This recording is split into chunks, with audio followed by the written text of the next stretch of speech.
అభివృద్ధి కార్యక్రమమైనా ఏ సంక్షేమ కార్యక్రమమైనా ఏ అవకాశం వచ్చినా ఆదిలాబాదు జిల్లా ప్రాంతానికి వచ్చి ఈ ఆదివాసీ బిడ్డలు వెనుకబడిన ప్రాంతంలో ఉండే సోదరులను కలిసి ఈ సంక్షేమ అభివృద్ధి కార్యక్రమాలను ఈ గడ్డ మీద నుంచే ప్రారంభించుకుంటున్నాం.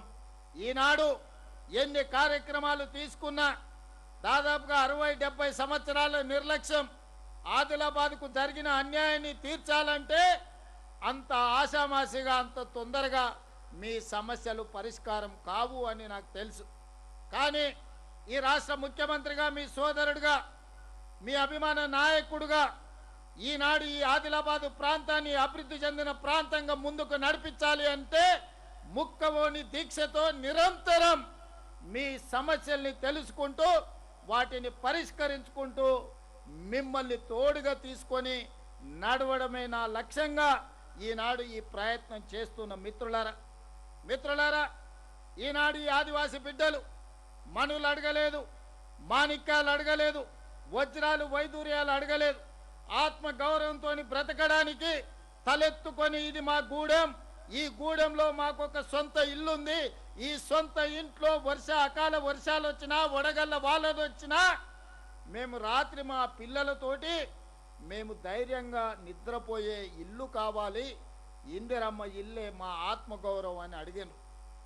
ఇవాళ మిత్రులారా ఈ రాష్ట్రంలో ఎన్ని వనరులున్నా ఈ రాష్ట్ర ప్రభుత్వానికి ఎంత ఆదాయం ఉన్నా ఆదిలాబాదు గూడాలలో ఉన్న ఈ ఆదివాసీ బిడ్డలు సొంత ఇల్లు కళ నెరవేర్చకపోతే ఈ ప్రభుత్వాల యొక్క లక్ష్యం నెరవేరనట్టే అని ఆలోచన చేసి ఆనాడు మిత్రులు పొంగులేటి శ్రీనివాసరెడ్డి గారికి ప్రతి నియోజకవర్గానికి 3500 ఇండ్ల చొప్పున 4,50,000 ఇండ్లను పేదలకు మంజూరు చేయాలని నిర్ణయం తీసుకున్నాం.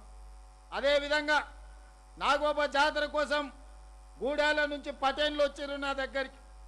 సార్ నువ్వు నాగోబా జాతరకు రావాలన్న తర్వాత ఈ ప్రభుత్వం నుంచి మీరు ఆశిస్తున్నది ఏంది అని గూడాలలో నుంచి వచ్చిన పటేన్లను నేను అడిగిన.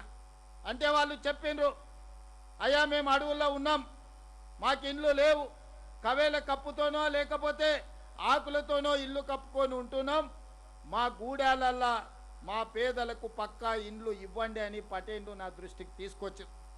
ఎంబడే గృహ నిర్మాణ శాఖ అధికారులను పిలిపించి ఐటీడీఏ ప్రాంతాలలో గూడాలలో లంబాడి తాండాలలో ఎన్ని ఇండ్లైనా సరే ఆ పేద వాళ్ళకు అదనంగా ఇండ్లు ఇవ్వండి అని మరొక 21,000 ఇండ్లను ఈ ప్రాంతంలో ఉండే గూడాలలో ఉండే పేదలకు ఆనాడు ఇండ్ల మంజూరు అదనంగా చేసి మా ఇన్ఛార్జ్ మంత్రులకు నేను చెప్పడం జరిగింది.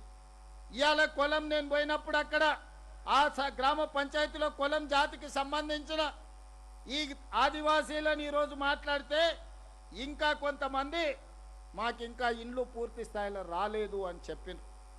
నేను ఈ వేదిక మీద నుంచి మా గృహ నిర్మాణ శాఖ మంత్రి గారికి సంబంధిత అధికారులకు నేను ఆదేశాలు ఇస్తున్నా. ఈ తెలంగాణ రాష్ట్రంలో తండాలలో గూడాలలో ఉండే ఆదివాసీ బిడ్డలకు 100% ఇందిరమ్మ ఇండ్లు ఇవ్వాలి. ప్రత్యేకమైన కార్యక్రమం పెట్టుకొని స్పెషల్ డ్రైవ్ ద్వారా ఈనాడు ఇన్ఛార్జ్ మంత్రివర్యులు జూపల్లి కృష్ణారావు గారికి నేను సూచన చేస్తున్నా.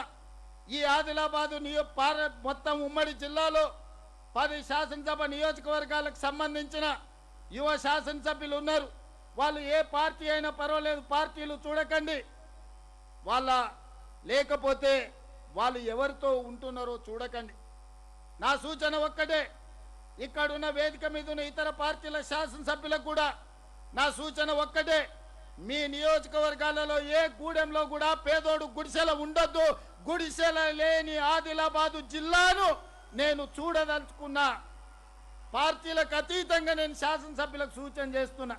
Subscribe us and press the bell icon for more interesting updates.